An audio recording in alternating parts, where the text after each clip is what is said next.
Бүгінгі сабақта біз сендермен квадраттық функцияның графигімен танысамыз.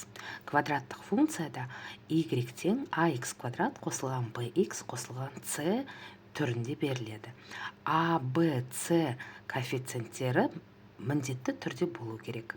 Енді бұл жақта а коэффициенті бізде 0-ден үлкен болса, біздің параболаның тармақтары жоғары қарастырылған болады.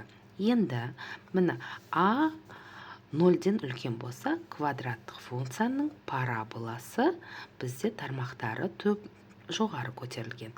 Ал егер а 0-ден кіші болатын болса, бізде параболаның тармақтары төмен келтірілген болады. Мысалын келтірейік. Y тең 4x квадрат қосылған 3 квадраттық функция, а коэффициенті нешке тең? 4-ке тең. Демек біздің функцияның тармақтары жоғары қаралған. Келесі екінші мысал. Y тең минус 5x квадрат минус 2. Бұл жақта а коэффициенті бізде нешке тең? Минус 5-ке. Демек квадраттық функцияның параболаның тармақтары төмен қаралған.